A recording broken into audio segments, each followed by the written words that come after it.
Assalatu wassalamu ala Rasulillah wa ala alihi wa sahbihi wa man walah wa la hawla wa la quwata illa billah amma ba'd. Jamaah sekalian, a'azanallahu wa iyyakum jami'an. Alhamdulillah pada malam hari ini di Jumat malam, di Jumat yang ketiga dengan izin Allah untuk kesekian kalinya kita bisa kembali bermuajahah. Kita mengkaji pada malam hari ini salah satu di antara tema-tema akidah dan juga di dalamnya mengandung beberapa tema fikih, yaitu tentang bagaimana mauqiful muslim min ahlil kitab, sikap seorang muslim terhadap ahlul kitab. Ya, kita membicarakan tentang siapakah ahlul kitab, apakah mereka zaman sekarang masih ada, kemudian apakah status Yahudi dan Nasrani masih layak disebut ahlul kitab, dan seterusnya. Bisa jadi pertemuan kita pada malam hari ini adalah pertemuan yang pertama dengan tema ini. Ya, kemungkinan tema ini kita akan bahas secara berseri. Ya, kita anggap ini seri yang pertama. Yaitu tentang definisi ahlul kitab. Siapakah mereka? Jamaah sekalian, a'azanallahu wa iyyakum. Di dalam Al-Mawsu'ah Al-Fiqhiyah Al-Kuwaitiyah, para ulama terbagi menjadi dua kelompok tentang mendefinisikan siapa ahlul kitab. Yang pertama, yang dianut oleh mayoritas ulama. Ahlul kitab itu adalah al-Yahudu wan Nasara bi jami'i firaqihim al-mukhtalifah. Yaitu Yahudi dan Nasrani beserta seluruh pecahan-pecahan, seluruh firqah-firqah yang include dalam dua agama ini. Jadi Yahudi terpecah belah, Nasrani juga terpecah belah. Nah, semuanya inilah ahlul kitab. Ini kelompok yang pertama, yaitu kelompok jumhur. Adapun Hanafiyah, ya para ulama di madhab Hanafi, mereka mendefinisikan ahlul kitab itu lebih luas dari itu. Seperti yang dikutip dalam kitab yang sama, yaitu kullu man yu'minu bin nabiyyin, yaitu siapapun yang beriman kepada seorang nabi, wa yukiru bi kitab, kemudian mereka mengakui adanya kitab, maksudnya mengakui kitab yang dibawa oleh nabi tersebut. Wa yadkhulu fi dzalikal yahud wan nasara, yang tercakup di dalamnya adalah Yahudi dan Nasrani. Wa man amana bi Zabur Dawud alaihi salam, dan siapapun yang beriman kepada Zaburnya Nabi Daud alaihi salam, dan juga wasuhuf Ibrahim alaihi salam, dan mereka pun juga beriman kepada suhufnya Nabi Ibrahim alaihi salam. Wa dzalika li'annahum ya'taqiduna dinan samawiyan. Ini semua lantaran mereka masih meyakini agama yang diturunkan dari langit, munazzalan bi kitab, di mana agama itu pun dibarengi dengan turunnya kitab. Ini definisi dari golongan Hanafi. Nah, jamaah sekalian, kalau kita lihat realita hari ini, definisi ahlul kitab yang disampaikan oleh jumhur alias mayoritas, bahwa ahlul kitab itu adalah terbatas pada Yahudi dan Nasrani beserta filial mereka, maka ini pendapat yang paling pas di zaman ini.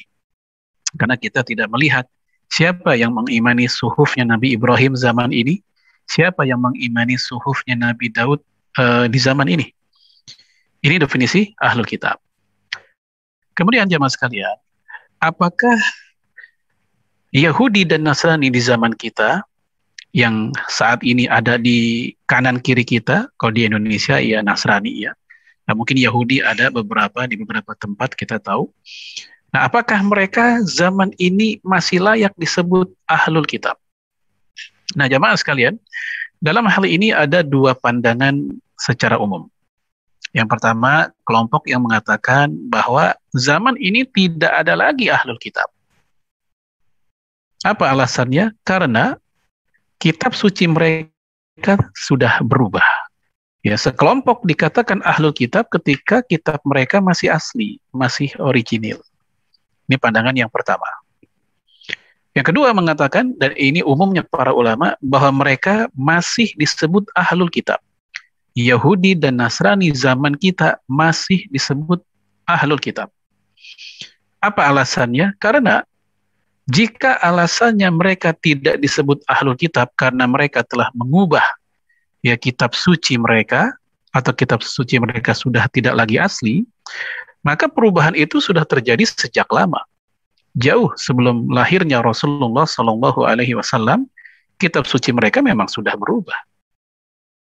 Wailul lilladzina yaktubuna alkitaba biaidihim thumma yaqulun hadza min indillah. Celakalah bagi mereka yang mengubah kitab suci, ya, yang menulis kitab suci dengan tangan mereka sendiri, lalu mereka mengklaim ini dari Allah. Kita lihat ayat itu menceritakan tangan-tangan kotor Bani Israel, mereka telah mengacak-ngacak kitab suci mereka sendiri. Jadi itu peristiwa lama. Namun demikian, walaupun itu peristiwa lama, di masa Rasulullah Shallallahu Alaihi Wasallam, Allah Azza wa Jalla di dalam Al-Quran masih memanggil mereka dengan sebutan Ahlul Kitab. Ya, padahal kitab suci mereka sudah berubah. Maka ini menjadi kenyataan atau fakta sejarah bahwa Allah masih memanggil mereka dengan panggilan Ahlul Kitab. Contoh seperti misalnya dalam surat Ali Imran ayat 64, Qul ya ahlal kitab ta'alau ila kalimatin sawa. Katakanlah wahai Muhammad kepada ahli kitab, wahai ahlu kitab, ayo kita pegang kalimat yang sama, bainana wa bainakum, di antara kita dan kalian. Maksudnya kalimat yang sama adalah syahadat. Nah, di situ Allah masih memanggil mereka ahlul kitab. Dan Rasulullah Shallallahu Alaihi Wasallam pun masih memanggil mereka juga dengan panggilan ahlul kitab. Ya, hal ini seperti yang diceritakan oleh Abu Tha'labah Al-Khusyani radhiyallahu an. Ya, dia bertanya atau berkata, ya Nabi Allah, inna bi ardi qaumi min ahli kitab. Wahai Rasul, saya tinggal tetanggaan dengan kaum ahli kitab. Jadi sahabat Nabi masih memanggil mereka ahli kitab. Afana aqulu bi aniyatihim. Boleh nggak saya kalau makan menggunakan bejana mereka? Pakai rantang, piring, mangkok punya mereka. Nah, jawaban Rasulullah alaihi salatu wassalam, amma madzakarta min ahlil kitab, adapun apa-apa yang engkau ceritakan tentang ahlul kitab, fa in wajadtum ghairaha fala taqulu fiha. Kalau ada bejana yang lain, ada wadah yang lain, piring, mangkok, rantang yang lain, maka jangan makan menggunakan ya bejana, piring punya mereka. Ya wa ilam tajidu, tapi kalau nggak ada pilihan yang lain, ya terpaksalah pakai itu misalnya, maka faksiluha wa kulu fiha, maka cuci dulu lalu silakan kamu makan menggunakan bejana mereka. Kenapa hal ini terjadi? Ya karena dikhawatiri ya bahwa mereka menggunakan bejana-bejana mereka untuk sebagai wadah dari khamr, ya, atau wadah dari misalnya babi. Hal ini disyarahkan oleh para ulama kita demikian. Walaupun menggunakan bejana mereka jika yakin suci, yakin mereka tidak menggunakannya sebagai wadah hal-hal yang najis dan haram, maka tidak masalah menggunakan bejana mereka walaupun tanpa kita cuci lebih dahulu. Dengan syarat kita sudah yakin memang sebelumnya bejana mereka telah suci. Nah, bagian ini insya Allah ada bagiannya ya di pembahasan mungkin di pertemuan yang akan datang untuk itu. Tapi yang jelas yang kita bahas dari hadis tadi adalah Rasulullah alaihi salatu wassalam dan para sahabatnya masih memanggil mereka dengan sebutan ahlul kitab. Taib. Jamaah sekalian, a'azzanallahu wa iyyakum jami'an. Lalu kemudian, ya setelah kita tahu bahwa mayoritas ulama tetap memanggil mereka ahlul kitab, ya, lantas apakah status ahlul kitab itu kafir? Iya. Ya, kekafiran mereka Allah Azza wa Jalla tegaskan di dalam surat Al-Bayyinah. Ya, lam yakunil ladzina kafaru min ahlil kitab wal musyrikin munfakin hatta ta'tiyahumul bayyinah. Ya, bahwasanya orang-orang kafir baik ahli kitab dan musyrikin itu ya mereka tidak akan meninggalkan agamanya sebelum datang kepada mereka bukti yang nyata. Di sini Allah Azza wa Jalla masih memanggil mereka dengan sebutan kafir. Mau musyrikin, mau ahlul kitab. Min di sini bukan bermakna tabaidiyah. Bukan bermakna sebagian ahlul kitab itu kafir, sebagian musyrikin itu kafir. Sebab kita meyakini semua kaum musyrikin itu kafir. Ya, ketika dikatakan lam yakunil ladzina kafaru min di sini bukan di antara ahlul kitab, sebagian ahlul kitab, tapi maksudnya ya ahlul kitab itu kafir. Seperti ayat misalnya ya tanjinibu rijzam minal authan, misalnya jauhilah oleh kalian berhala-berhala yang najis itu. Itu bukan berarti sebagian berhala itu najis, tapi semua berhala itu najis. Walaupun di situ menggunakan kata minal ausan. Nah, ketika dikatakan min ahli kitab juga demikian, bahwa bukan sebagian ahli kitab, tapi semuanya adalah kafir. Namun demikian, jamaah sekalian, azanallahu wa iyyakum, status kekafiran mereka tidak berarti secara apa istilahnya dalam pergaulan sehari-hari kita memanggil mereka dengan panggilan ya kafir, ya, atau misalnya Pak Kafir. Misal kita punya tetangga dia Yahudi atau Nasrani, misalnya Nasrani ya, kita panggil dia permisi Pak Kafir. Enggak, kita tetap manggil mereka dengan panggilan yang mereka sukai. Secara etika, secara adab, ya kita menampilkan akhlak Islam. Namun secara status, menurut akidah kita, bahwa mereka telah kafir. Hal ini juga ditegaskan dalam ayat yang lainnya, misalnya innalladzina kafaru min ahlil kitabi wal musyrikina fi nari jahannam khalidina fiha. Allah tetap sebut mereka satu klaster di neraka jahanam. Walaupun Allah memisahkan ada ahlul kitab, ada musyrikin, tapi hakikatnya mereka adalah satu tempat di neraka nanti, satu tempat. Ya. Adapun di dunia, kenapa mereka dipisahkan penyebutannya? Ternyata ada beberapa hal yang memang agak berbeda dalam beberapa bab muamalahnya. Seperti misalnya masalah pernikahan, di mana laki-laki muslim masih diberikan toleransi menikahi perempuan-perempuan ahlul kitab. Ini pun insya Allah akan ada pembahasan tersendiri. Nah, berbeda dengan pernikahan dengan wanita-wanita musyrikat. Nah, ini tidak dibolehkan dan tidak ada beda pendapat tentang itu. Adapun pernikahan dengan wanita-wanita ahlul kitab, jumhur membolehkan, ya kecuali beberapa saja atau sebagian kecil para ulama yang melarang. Seperti misalnya Umar bin Khattab dan juga putranya seperti Ibnu Umar, di mana Ibnu Umar itu melarang ya pernikahan dengan Nasrani dengan alasan Nasrani itu kategorinya mereka musyrik. Ya bahkan Ibnu Umar mengatakan bahwasanya ya tidak ada wala a'lamu minal isyraki syai'a akbar min antakul almar'ah rabbuha Isa. Aku tidak ketahui adanya orang atau wanita yang lebih besar kesyirikannya, lebih besar ke dosanya, kejahatannya dibanding mereka yang mengatakan Tuhan kami, Tuhannya adalah Isa. Nah, tentunya ini kan sindiran untuk Nasrani. Dan di mata Ibnu Umar itu merupakan kesyirikan yang paling besar. Jadi di mata Ibnu Umar untuk Nasrani itu tidak terkategorikan ahlul kitab. Seperti yang kita bahas tadi, memang itu terjadi perbedaan pandangan. Baik. Jadi mereka tetap secara status mereka bukan dikatakan mukmin.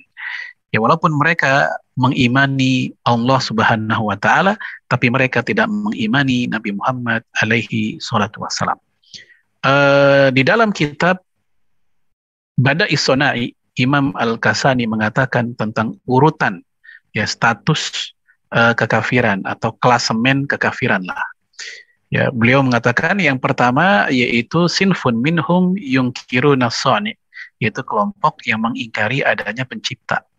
Humud dahriyah wal mu'attilah, yaitu kelompok ateis, ya kelompok yang mu'attilah, ya mengingkari, maksudnya mengingkari adanya pencipta. Yang kedua yaitu sinfun minhum yunkiruna sani, yaitu kelompok yang mengakui adanya pencipta, mengakui pencipta Allah itu ada, mereka mengakui. Walakin yunkiruna biwahdaniyatihi, tetapi mereka tidak mengakui keesaannya. Jadi mereka memahami Tuhan itu banyak. Siapa mereka? Politeis. Ya, politeis. Ya, kalau beliau Imam Ibnu Qudamah dan Al-Kasani menerangkan Majusi termasuk di dalamnya. Ya, kaum wasaniyun, penyembah berhala ya masuk di dalamnya. Kalau zaman dulu ada dewa Ra, dewa apalagi itu, dewa Sri, Dewi Sri. Ya, nah itu di zaman dulu. Ya kalau sekarang cukup banyak orang bukan menuhankan dewa dewi kayak tadi, tapi menuhankan hartanya, menuhankan jabatannya, menuhankan ketenarannya. Jadi jangan dikira Tuhan-Tuhan itu sekedar sesembahan ala zaman dulu, menuhankan batu, kayu, menuhankan gunung, menuhankan setan, dan seterusnya. Ada orang yang menuhankan hawa nafsunya, menuhankan jabatannya. Ya, ini kelompok yang kedua. Yang ketiga, kata Imam Al-Kasani dan Imam Ibnu Qudamah, yaitu sinfun minhum yukiruna sani wa yukiruna biwahdaniyatihi walakin yukiruna birisalati ra'san. Yaitu kelompok yang mengakui bahwa Tuhan itu ada, kata mereka, ya Tuhan itu esa, kata mereka, tetapi mereka tidak mengakui kerasulan secara umum. Siapa mereka? Yaitu al-falasifah, ahli filsafat pada masa dulu, di mana mereka meyakini bahwa kenabian itu bukan dari pilihan Allah, bukan rojulul mustafa, ya bukan laki-laki pilihan Allah dengan diturunkannya wahyu, kitab suci, bukan. Kata mereka, orang jadi nabi karena dia soleh, karena dia pintar, karena dia bagus, ya jadi nabi. Nah, ini kelompok yang ketiga, tingkat kekafiran. Nah, yang keempat, ya kata para ulama kita, yaitu sinfun minhum yukiruna sani wa yukiruna biwahdaniyatihi wa yukiruna bi risalati ra'sad walakin yukiruna bi risalati nabiyina Muhammad sallallahu alaihi wasallam. Mereka mengakui ketuhanan, mereka mengakui Tuhan itu esa, mereka mengakui kenabian secara umum, tapi khusus untuk Nabi Muhammad mereka tidak percaya. Siapa mereka? Kata Imam Ibnu Qudamah dan Imam Al-Kasani, mereka adalah yaitu ahlul kitab. Nah, ahlul kitab masuk kategori tetap kekafiran. Ya, tapi Bapak Ibu sekalian, azanallahu yakum. Jadi status mereka, walaupun Allah nyebut mereka ahlul kitab, Rasul memanggil mereka ahlul kitab, para sahabat menyebut mereka ahlul kitab, dalam kitab-kitab fikih pun dibedakan pembahasan tentang bergaul dengan ahlul kitab dengan kaum musyrikin, namun secara status mereka tetap dikatakan sebagai bagian dari orang-orang kafir. Tapi jemaah sekalian, ini tentang status kekafiran ahlul kitab.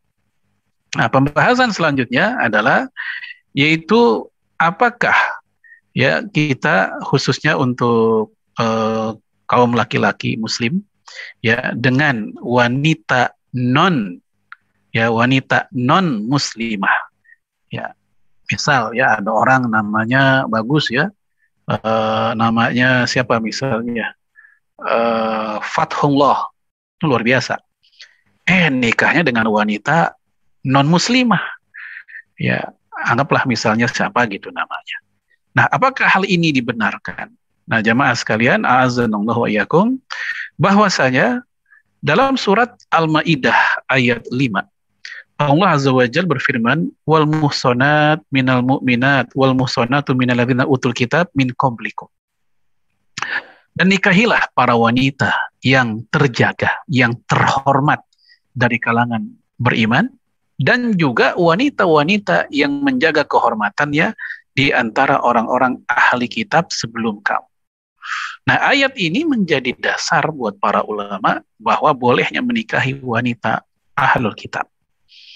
Hanya saja para ulama memberikan rincian seperti yang dirangkum oleh Imam Ibnu Katsir dalam tafsirnya. Nah, ada rincian yang bagi saya cukup menarik yang dikutip oleh Imam Ibnu Katsir, yaitu ketika beliau mengutip dari Imam Syafi'i. Ternyata Imam Syafi'i membolehkan pernikahan dengan wanita ahlul kitab hanya khusus untuk wanita-wanita yang keturunan Bani Israel. Wanita-wanita yang keturunan yang nenek moyangnya itu Bani Israel. Wanita Israeliat.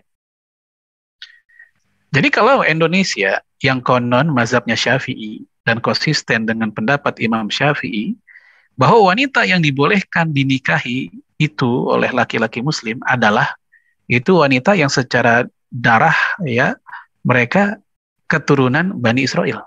Nah, pertanyaannya di Indonesia, wanita-wanita Nasrani di Indonesia apakah mereka keturunan Bani Israel? Kalau tidak, maka menurut standar Imam Syafi'i tidak boleh dinikahi. Ya. Nah, Rasulullah alaihi salatu al-Qibti agama lamanya. Namun dulu ada sahabat Nabi yang menikahi 7. Bukankah Rasul melakukannya? Ya, bagi Umar bin Khattab, Rasul melakukan misinya jelas, berhasil mengislamkan. Tapi kemudian di masa selanjutnya banyak yang mendiamkan. Ya, jadi intinya tidak semata-mata pada kacamata fikih pernikahan dengan non-muslimah. Ya, tapi juga dari sisi ya maslahatnya. Kalau bahasa kasarnya begini, selama masih ada Fatimah, Aisyah, Nur Hasanah, Nurjanah, kenapa menikahi Francisca gitu? Kenapa menikahi Margareta? Kenapa masih banyak muslimah ya tidak dinikahi sementara yang non muslimah dinikahi? Di sisi lain juga tentang target-target pernikahan seperti misalnya dalam surat At-Tahrim, ku anfusakum wa ahlikum naro, ini jadi tidak berjalan. Jagalah dirimu dan keluargamu dari api neraka. Seorang suami sebagai kepala rumah tangga diperintahkan oleh Allah Azza wa Jal untuk menjaga anak istrinya dari api neraka. Nah, ketika dia nikah dengan wanita non muslimah, penjagaan ini nggak terjadi. Ya, dengan dalih ya biarin deh anak laki ikut agama bapak, anak perempuan ikut agama ibu. Pagi-pagi bapaknya bangun repot bangunin anak yang laki untuk ke masjid. Begitu pulang dari masjid jam 5:30 misalnya, anak yang perempuan udah bangun, udah mandi, siap-siap ke gereja. Ya, dia bilang, oh ini bagus keluarga warna-warni. Tidak. Keluarga ini tidak bisa menjalankan ku anfusakum wa ahlikum nar. Belum lagi nanti target-target sakinah, mawaddah, warahmah pun mungkin relatif akan lebih terseok-seok mereka lakukan karena ada dua tujuan, ada dua supir dalam satu kendaraan. Baik, jadi untuk masalah ini kita nggak terbatas hanya pada masalah fikihnya boleh atau tidak menikahi wanita non-muslimah. Tapi betapa banyak hal-hal ya maslahat yang terkubur ketika menikahi mereka. Kecuali dalam keadaan yakin bahwa itu wanita bisa diislamkan. Silahkan. Kalau memang dia yakin bisa diislamkan. Itu menjadi dakwah besar bagi suaminya. Tapi kalau tidak, tapi dia diamkan saja, maka tadi saya katakan banyak sekali target-target keluarga muslim itu tidak bisa dia jalankan. Khususnya bagi seorang kepala rumah tangga. Baik, ini pernikahan laki-laki muslim dengan non-muslimah. Jadi walaupun itu dibolehkan oleh mayoritas para fuqaha, namun demikian secara maslahat mudarat tetap lebih baik kita ya laki-laki khususnya menikahi wanita muslimah. Baik, ini dulu 3 tema yang kita bahas tentang yang pertama, ya definisi ahlul kitab dan apakah Yahudi Nasrani masih bagian dari ahlul kitab. Yang kedua, tentang posisi kekafiran ahlul kitab, di mana para ulama kita sepakat bahwa mereka tetap statusnya kafir, walaupun mereka dilabelkan dengan sebutan ahlul kitab. Lalu kemudian juga yang ketiga, pernikahan laki-laki muslim dengan wanita non-muslimah yang ahlul kitab. Kalau untuk yang non-muslimah musyrikin, ya musyrikatnya itu nggak ada beda pendapat, terlarang. Ya baik yang mohon maaf, ya wanita-wanita ateis, atau wanita-wanita yang anti agama, atau mereka yang menyembah banyak Tuhan itu, maka nggak ada khilafiyah, ini terlarang menikahi mereka. Baik, ini dulu insya Allah pada bulan yang akan datang, kita akan lanjut, ya masih di tema ya fikih atau memahami ahlul kitab apa dan bagaimana. Saya kembalikan ke moderator. Hadanallahu wa iyyakum ajma'in. Assalamualaikum warahmatullahi wabarakatuh. Waalaikumsalam warahmatullahi wabarakatuh. Alhamdulillah telah kita saksikan bersama kajian pembuka live konsultasi syariah seputar ibadah dan akidah malam hari ini yang judulnya tadi memahami ahli kitab apa, siapa, dan bagaimana. Bagi Bapak Ibu jamaah sekalian yang ingin bertanya seputar ibadah dan akidah, baik seputar materi malam ini ataupun di luar materi malam ini seputar ibadah dan akidah, bisa disampaikan di kolom komentar atau bisa disampaikan di call center kami. Sudah kami cantumkan di kolom komentar, bisa langsung diklik, nanti bisa langsung terhubung ke kami. Mohon izin Ustadz menyampaikan pertanyaan. Pertanyaan pertama ini dari Bapak Azam di Bandung. Saya tidak pernah melakukan kewajiban sebagai muslim seperti sholat, bahkan sholat Jumat sering saya tinggalkan. Bagaimana cara saya bertaubat untuk itu, Ustaz? Baik, jazakumullah khairan kepada Pak Azam di Bandung atas pertanyaannya.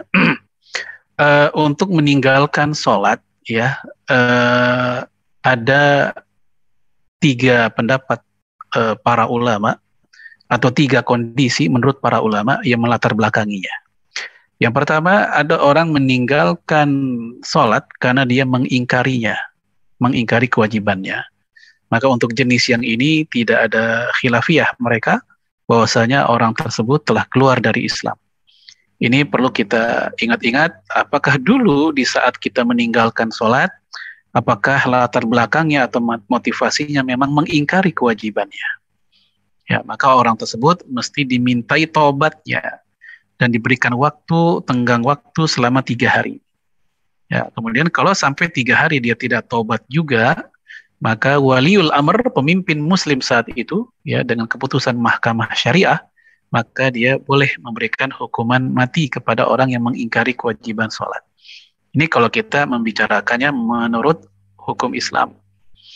Yang kedua, ada orang yang tidak sholat karena bukan mengingkari, dia masih mengakui, cuman malas.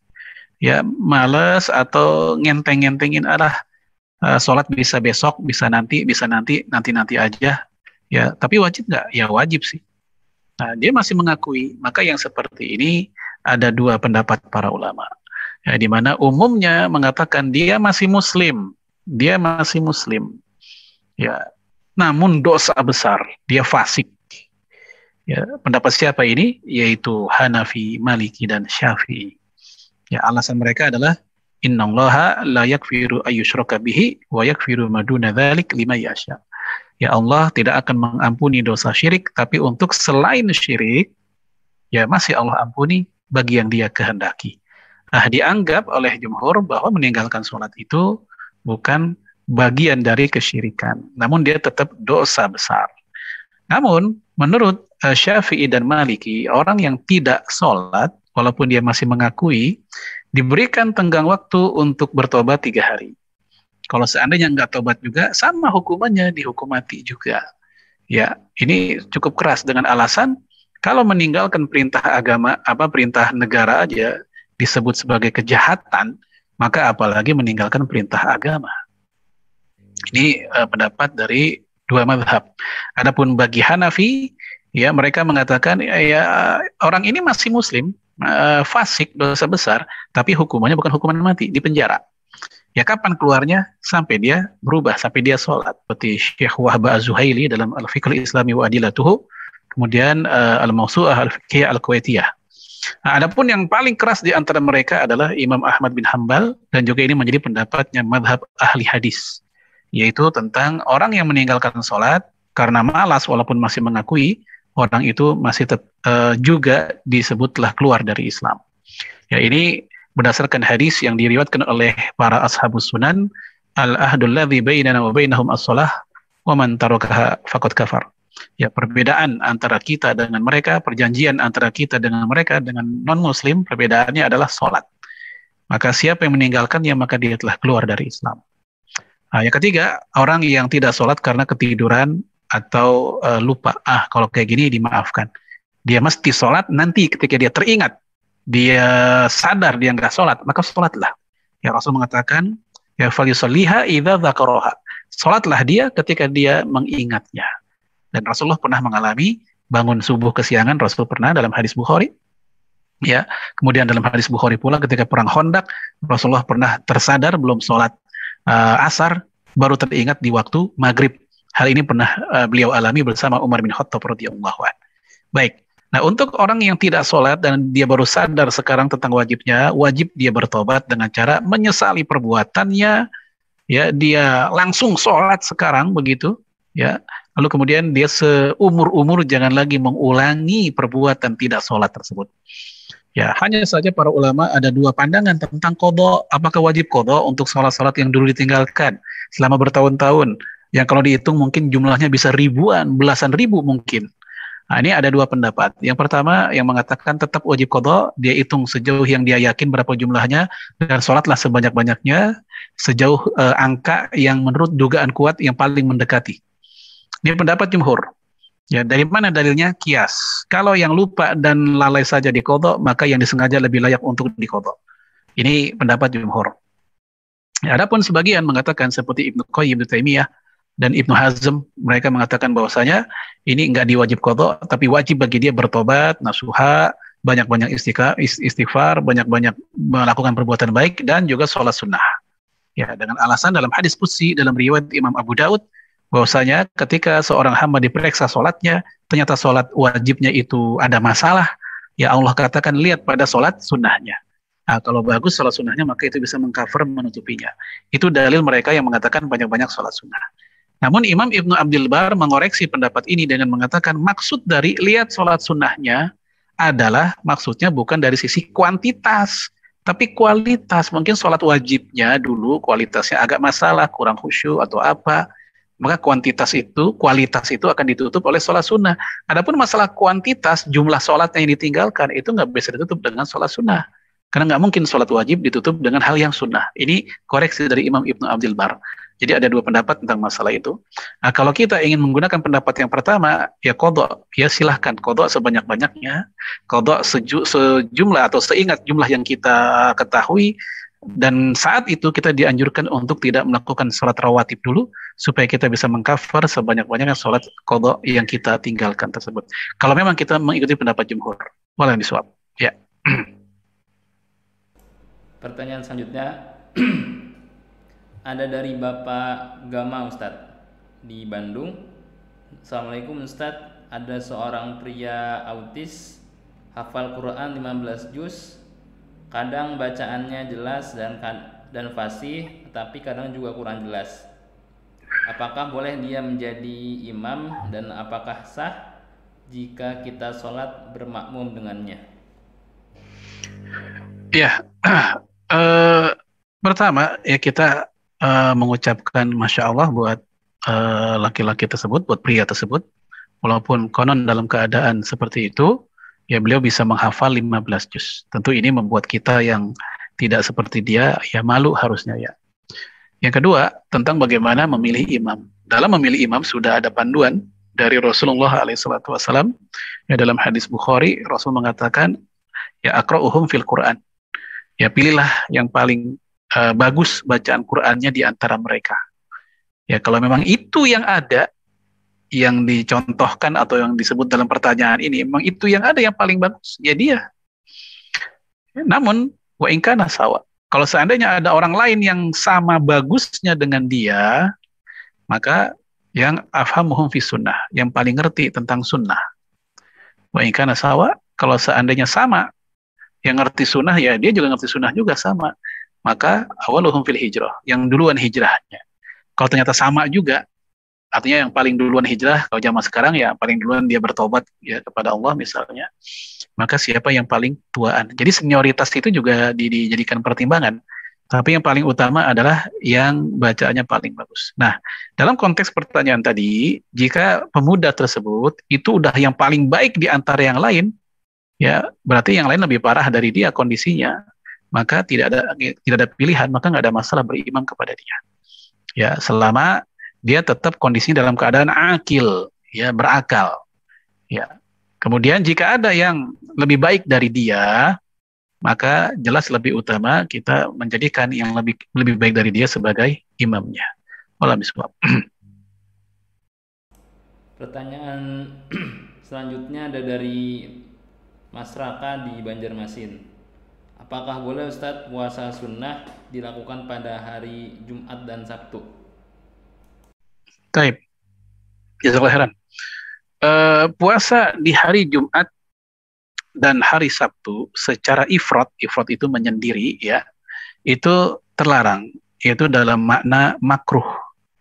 Ya di mana Rasulullah alaihi salatu wasallam bersabda, la yasumanna ahadukum yaumal jum'ah ila yauman qablah au ba'dah.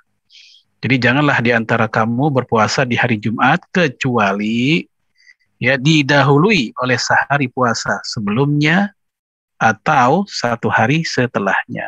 Jadi kalau dia puasanya hanya Jumat saja, Kemisnya tidak, atau Sabtunya tidak, maka itulah yang makruh, itulah yang terlarang. Tapi kalau Kemisnya dia puasa lalu Jumat, nggak apa-apa. Atau dia Jumat puasa lalu Sabtu, Jumat dan Sabtu langsung puasa 2 hari itu, ya maka ini juga tidak ada masalah. Dan Imam Sun'ani mengatakan larangan dalam hadis tadi bukan larangan haram, tapi larangan tanzih, ya makruh tanzih. Wa dhahabal jumhur ila anna nahya an ifradil jum'ah bisawmi litanzih. Ya dalam Subulus Salam As-Sun'ani mengatakan mayoritas ulama menjelaskan makna larangan dalam hadis tadi adalah yaitu tanzih, ya makruh yang mendekati kebolehan. Dan juga termasuk mereka-mereka yang sholat puasa di hari Jumat kalau tujuannya untuk qadha, bertepatan di hari Jumat, ya, atau ada sebab, ya, ada sebab seperti misalnya ternyata hari Jumat atau Sabtu bertepatan dengan puasa Arafah. Nah, ini karena ada sebab, maka hal itu tidak ada masalah. Seperti yang dikatakan oleh Imam Ibnu Hajar. Larangan berpuasa di hari Jumat dan hari Sabtu itu kalau puasanya ifrat, menyendiri hari itu saja. Namun ketika puasa di hari itu ada sebab, seperti ada qadha atau dia puasa Arafah, atau dibarengi satu hari sebelumnya atau satu hari setelahnya, maka dia tidak terlarang. Ya. Ya, pertanyaan selanjutnya ada dari Mbak Ana di Semarang. Assalamualaikum Ustadz, kebetulan saya saat ini sedang kehilangan hewan peliharaan. Lalu di sosial media saya melihat ada jasa atau profesi sebagai animal communicator atau bisa bicara dengan hewan dan mengetahui batin hewan. Nah, pada profesi animal communicator ini kita cukup memberikan foto hewan dan kemudian ia akan membantu memberitahu apa yang ada dalam isi hati hewan. Nah, yang saya tanyakan adalah animal communicator ini bisa membantu menemukan hewan yang hilang, bahkan bisa memberitahu di mana hewan tersebut sekarang berada hanya dengan melihat foto tanpa menemuinya. Saya pikir jika seorang animal communicator bertemu dengan hewan lalu berbincang masih bisa dimengerti. Namun jika belum pernah bertemu dan tahu apa isi hati hewan hanya dengan foto, saya menjadi ragu. Jika saya memakai jasa tersebut, apakah termasuk syirik? Karena saya tidak tahu bagaimana cara mereka bisa mengetahui isi hati hewan hanya dengan foto saja. Terima kasih, Ustaz. Ya, ini tentang jasa nyariin hewan yang hilang, ya, namanya apa tadi? Animal communicator, ya. Hanya ngelihat foto, dia tahu tuh hewannya ada di mana gitu kan, tanpa terjebak pada penamaan, ya. Karena hukum itu al-ibrah la bil asma lakin bil musammiyat.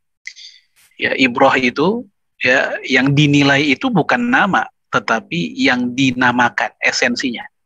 Walaupun namanya animal communicator atau punya istilah lain, mau diistilahin apa namanya, zaman sekarang kan macam-macam tuh, orang pinter, cenayang, paranormal, esensinya ya sama, dukun juga, ya. Tinggal masalah peralatannya aja. Dan sekali lagi kita tidak terjebak pada masalah penamaan. Dulu ketika ada rame-rame, ada disertasi S3 yang coba memboleh-bolehkan zina seseorang dengan kawannya dengan alasan pengganti perbudakan, ya, dia menggunakan istilah yang keren tuh, ya, kontak seksual non marital, kan keren tuh. Esensinya apa? Zina tetap. Nah, biar terjadi syubhat, maka dikaburkan istilahnya. Sekarang istilahnya animal communicator. Padahal dia tidak ubahnya sama seperti perdukunan. Imam Al-Khattabi, ya, dikutip oleh Imam Nawawi ketika menjelaskan hadis man ata arrafan, siapa yang mendatangi peramal, tsumma sa'alahu an syai'in, lalu nanya-nanya, konsultasi, ya, dengan si peramal itu, ya, tentang sesuatu, ya, contoh kalau sekarang kucing hilangnya gitu, ya, maka lam tuqbal lahum arba'ina sobahan, ya, sholatnya nggak diterima 40 hari 40 malam. Jadi tertolak sholatnya kalau kita percaya. Nah, Al-Khattabi mengatakan tentang siapa sih mereka itu, ya, beliau mengatakan, ya, al-arraf, peramal itu adalah huwallazi yata'ata, mereka yang mengaku-ngaku, mengklaim ma'rifata makanil masruq, ya, mengetahui tempat benda hilang. Dia mengklaim tahu, wah nih di sini nih kucingnya, wah motornya di sini nih, ya, begitu. Wa makana dhallah, dan juga mengetahui tempat sesuatu yang tersesat, ya wa nahwiha, ya wa nahwihima, dan selain keduanya. Jadi sudah jauh-jauh hari para ulama kita ngasih tahu bahwa al-arraf atau arrafan ini, orang-orang peramal ini adalah mereka yang biasanya mengaku-ngaku, mengklaim dia tahu tempatnya di mana. Nah, mirip banget seperti yang ditanyakan tadi. Yang beda apanya? Bungkusnya doang, kemasannya aja. Kalau dulu ya orang dengan bahasa dulu ya dukun peramal, sekarang dinamakan macam-macam ya biar keren, ya biar terbungkus apa namanya syubhatnya itu. Tapi yang jelas sudah nyata ya kesamaannya. Oleh karena itu kita tidak dibenarkan menggunakan jasa mereka, dan itu bahaya ya kalau kita percaya secara mutlak, jelas itu kesyirikan. Wala miswak. Mohon izin Ustaz membacakan pertanyaan yang masuk di YouTube dari Bapak Deden Kurniadi.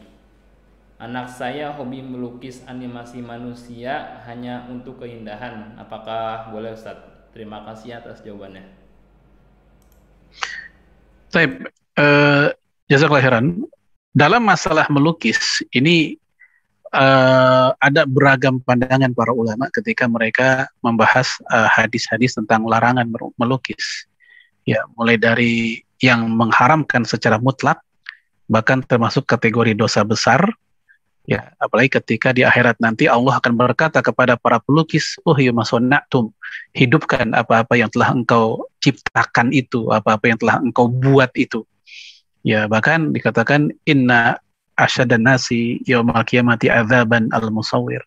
Ya, bahwasanya orang yang paling keras azabnya pada hari kiamat nanti adalah pelukis begitu. Nah, hanya saja para ulama memberikan apa semacam pengecualian. Yang pertama, jika lukisan itu tidak sempurna, hal itu dibolehkan. Hal ini berdasarkan hadis dari Aisyah ketika di tembok di rumah Aisyah, di rumah Rasulullah, itu ada gambar burung, ada tirai kain bergambar burung. Lalu kain itu pun diminta oleh Rasul untuk dicopot. Nah, lalu oleh Aisyah bukan dibuang atau dibakar misal, bukan, tetapi dirobek jadi dua, sebagian untuk hamparan Rasul duduk, sebagian untuk bantal. Lalu dikomentari oleh Imam Ibnu Hajar, ini menunjukkan bahwa jika lukisan makhluk bernyawa tersebut sudah tidak sempurna, udah nggak utuh, maka dia diperbolehkan. Kemudian dalam hadis Imam Abu Daud, ya dengan sanad yang sahih diceritakan tentang malaikat Jibril yang tidak jadi masuk ke rumah Rasulullah alaihi salatu wassalam karena di dalamnya ada 3 hal. Yang pertama ada patung, yang kedua ada lukisan, yang ketiga ada anjing. Ya, lalu malaikat Jibril bilang, patahkan kepala patung tersebut sehingga dia tak ubahnya bagaikan seperti pohon bentuknya. Kemudian itu ada lukisan, maka lepas. Ya, lalu kemudian itu ada anjing, maka diusir anjingnya. Nah, dari situ pula disimpulkan bahwa patung ketika itu tidak utuh, ya nggak sempurna dari atas ke bawah, maka dia juga termasuk kategori yang dimaafkan, yang dibolehkan. Ya kalau di kita seperti patung-patung yang ada di ruang guru, ruang sekolah tuh ada tuh patung jeroan tuh buat pelajaran biologi itu. Ya, atau misalnya kalau orang jualan baju ada manekin ya, ada patung kakinya doang, ada patung setengah badan. Ya, maka hal ini termasuk kategori yang dimaafkan. Atau gambar-gambar makhluk hidup yang sudah tidak jelas, dibikin samar, tidak seperti makhluk hidup, atau pada kenyataannya makhluk hidup nggak ada yang seperti itu. Ya, seperti gambar-gambar makhluk hidup tapi abstrak, dibuat abstrak. Ini masih dibolehkan. Bahkan ada bab khusus dalam kitab Sahih Muslim tentang masih dibolehkannya lukisan yang sudah rusak, yang gambar udah nggak jelas lagi. Nah, termasuk yang dibolehkan adalah gambar-gambar yang bukan makhluk bernyawa, bebatuan, pepohonan, itu nggak ada masalah. Termasuk juga yang dibolehkan itu adalah ketika itu dipakai untuk anak-anak, seperti boneka. Ya, Rasulullah sepulang dari peperangan sampai di rumah, ada angin bertiup, hordeng atau tirai itu menyenggol boneka-bonekaannya Aisyah. Aisyah lagi main boneka. Lalu terjatuhlah boneka itu, kemudian boneka itu dipungut, ternyata ada boneka bergambar kuda, dan itu kuda bersayap. Maka Rasul bertanya kepada Aisyah, ini kuda apa? Kok kuda bersayap? Ya, kata Aisyah, loh, apakah Baginda nggak tahu bahwasanya Nabi Sulaiman punya kuda seperti ini? Maka Rasul pun tertawa dan memegang kepalanya Aisyah.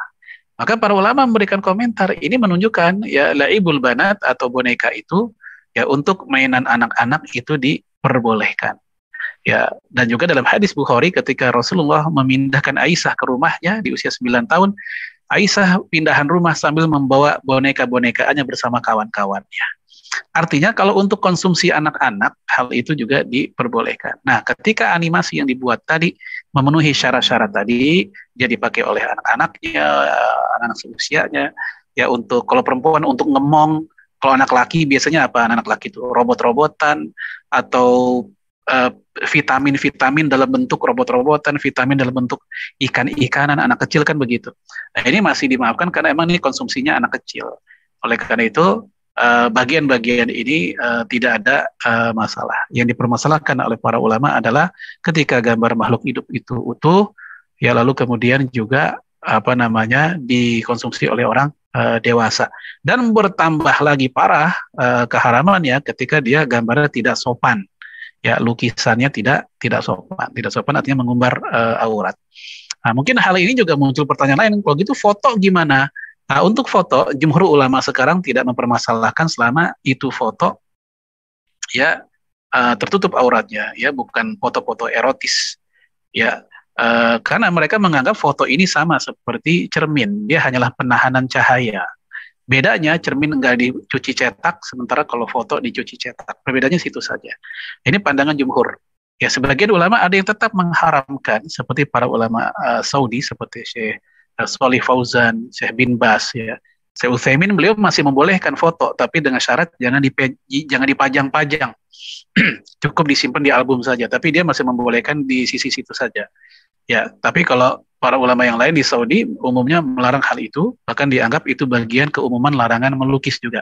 Tapi jumhur ulama hari ini, ya baik di Al-Azhar atau di tempat-tempat yang lain mengatakan foto itu diperbolehkan dengan syarat, ya bukan foto-foto erotis atau foto-foto untuk diagungkan. Walau miswab.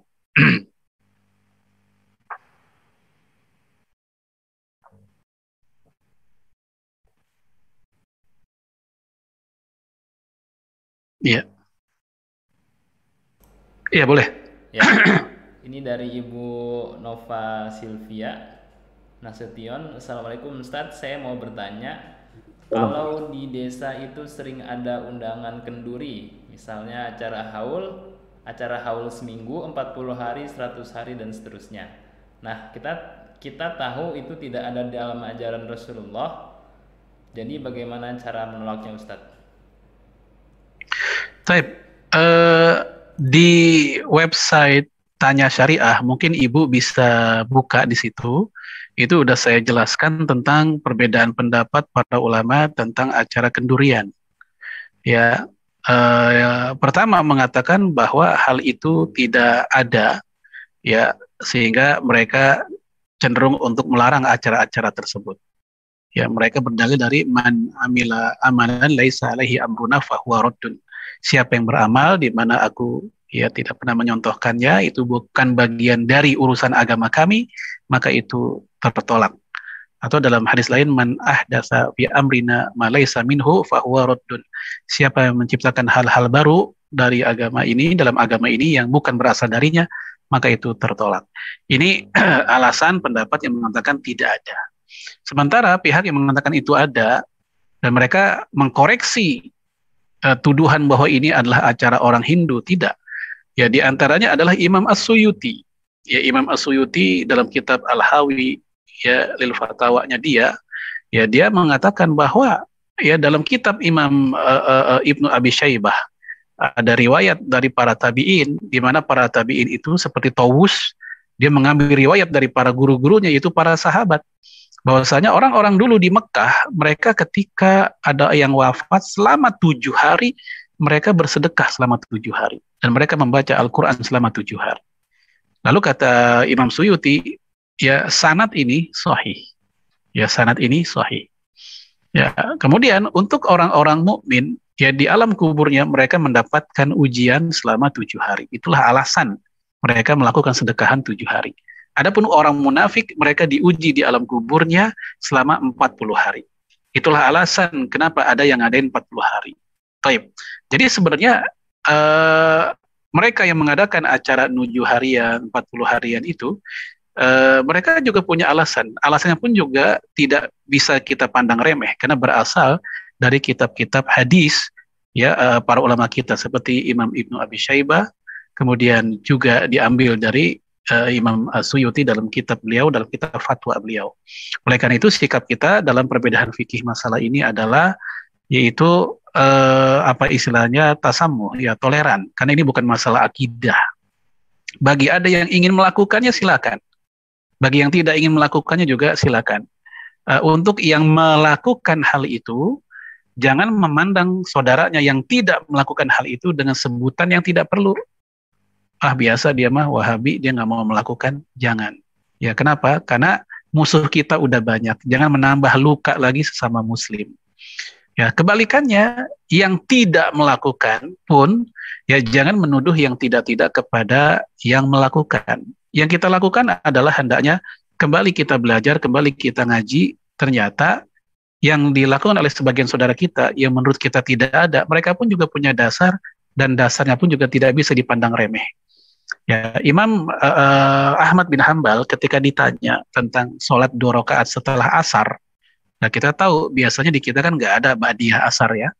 Nah, ketika dia ditanya tentang ada orang sholat setelah asar, ya jawaban dia adalah la naf'aluhu wa la nu'ibu fa'ilahu. Kita tidak melakukannya, tapi kita pun tidak mencela orang yang melakukannya. Nah, inilah akhlak, inilah adab. Maka di saat kita ketemu acara-acara seperti itu, dan di antara jamaah ada yang tidak biasa melakukannya, bukan budaya fikihnya, jawaban kita sebagaimana jawaban atau sikap Imam Ahmad tadi. Kami tidak melakukannya, tapi kami tidak mencela orang yang melakukannya. Ya. Nah, kebalikannya tadi, orang yang melakukannya pun, ya kepada orang yang tidak melakukannya, pun juga tidak menyebut mereka dengan tuduhan-tuduhan yang tidak-tidak. Nah, dengan demikian, kita bisa berjalan secara normal di antara yang pro dan kontra. Ya. Ya, alhamdulillahirobbilalamin, telah kita saksikan bersama live konsultasi syariah seputar ibadah dan akidah dengan tema memahami ahli kitab, apa, siapa, dan bagaimana. Juga sesi live konsultasi syariah malam ini bersama guru kita Ustadz Farid Numan Hasan. Terima kasih Ustadz, jazakumullah khairan. Terima kasih juga kepada Bapak Ibu dan jamaah sekalian atas kehadirannya malam ini. Insyaallah untuk live konsultasi seputar ibadah dan akidah di live di YouTube dan Facebook bisa disaksikan kembali bulan depan di pekan ketiga, atau jika ingin konsultasi via WhatsApp juga bisa disampaikan di call center, sudah dicantumkan di kolom komentar, linknya juga sudah kami cantumkan. Insya Allah juga untuk pekan depan kita akan